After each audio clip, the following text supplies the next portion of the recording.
Hello everyone. In our previous videos, we discussed the early reforms and anti-colonial resistance movements.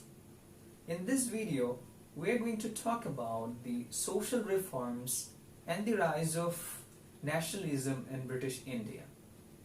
Colonial policies and reforms had left a lot of negative impacts in India. But in case of educational and social reforms, the scenario was different. Whatever the intention of British way, those reforms had brought a lot of significant positive changes in Bengali society, which ultimately led to an era of Bengali Renaissance. Now we will move on to the detailed discussion. I hope you would enjoy this discussion. At the beginning, social reforms by the British government aimed at aligning with the wants and aspirations of the social elites of India. Elites mainly include Brahmins and ulemas from both Hindu and Muslim communities respectively. The company government maintained a non-interference policy in social and religious reforms at the early stage of their rule. Any reinvention of traditions and biasness were practiced towards their culture and religious practices was to get their support.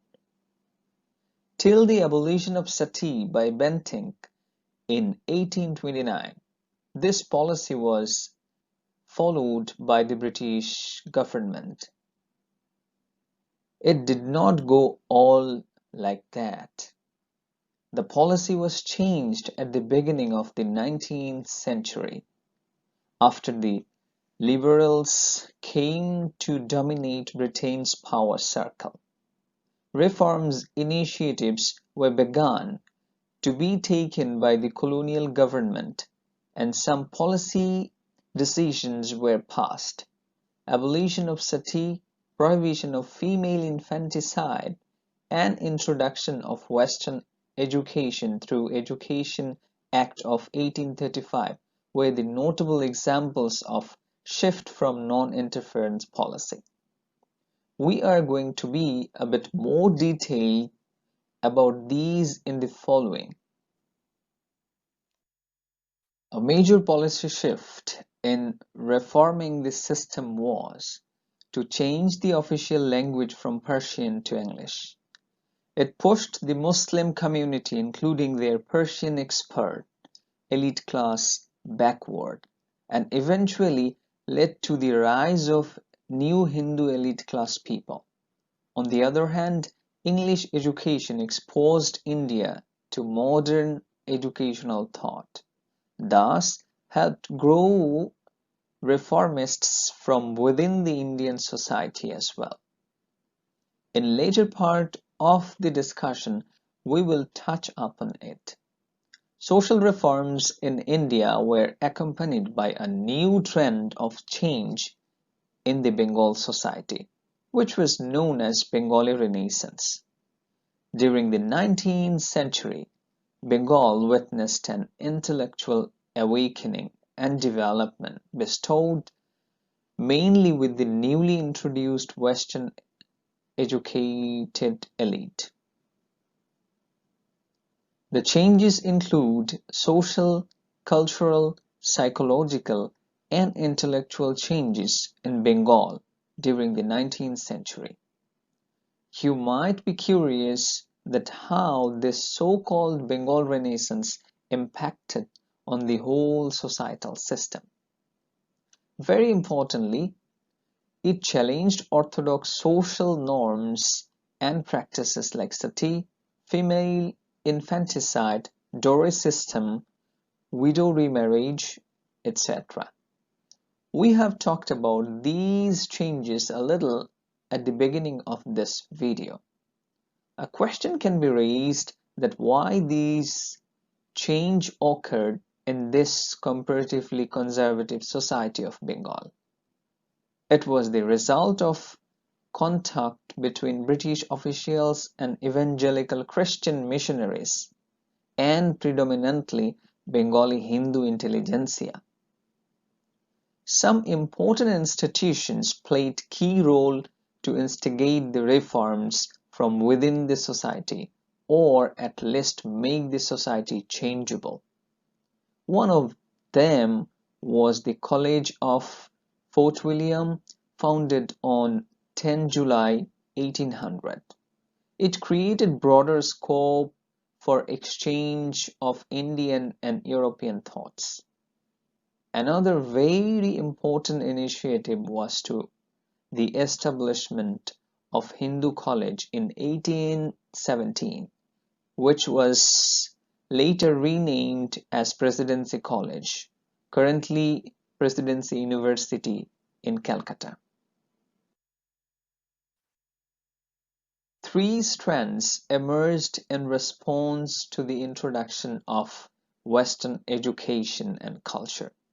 One is Young Bengal, founded and led by Henry de Rosio.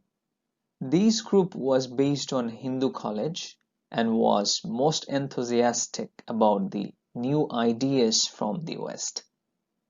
The thoughts of this group was resembled in their dress and eating habits. They often derided the Indian social customs as irrational. Conservative reaction to this group helped grow a new opposition, one named Dharmasabha, which even petitioned against the abolition of sati. They did not defend sati, but was against British interference in Indian social customs.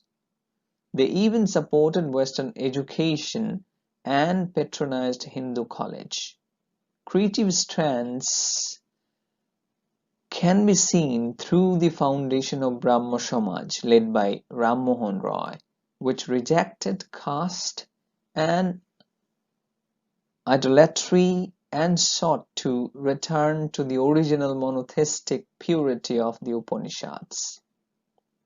Ram Mohan Roy campaigned against the barbarous, inhuman practice of sati. Besides this, Hindu revivalism and Muslims' practice of pure Islam gave two different strands of nationalism in British India. Through the foundation of various organizations, notably Mohammedan Literary and Scientific Society and Aligarh Movement. These organizations and their leadership helped grow a Muslim awakening and their political consciousness. Bengal Renaissance had deep-rooted impact on the various fields of literature, art as well as social and religious reforms.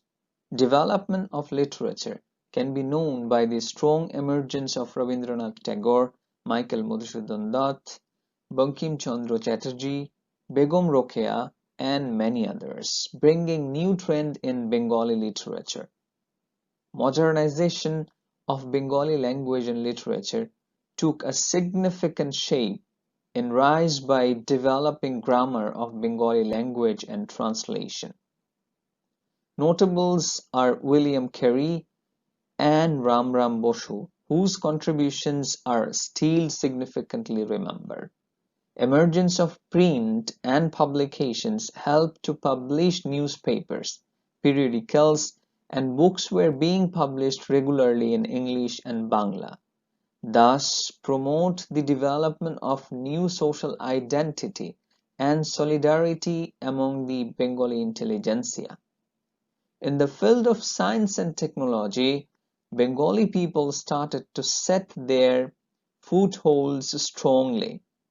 Examples of Jagadish Chandra Bose, one of the fathers of the radio science, and Satyendranath Bose, a famous physicist, are clear evidence of development in this field. Now we will talk about the rise of nationalism in India. Rise of nationalism pointed out the precarious journey of communal socio-political movements as a result of the heinous policy of divide and rule. Communities parted away from their uniqueness to their communal identity through heady politics influenced by the ill-will policy of British colonial government to prolong the rule over of India. The establishment of Indian Nationalist Association made it very clear to the British Raj that the Indians are growingly being conscious about their demands and self-rule.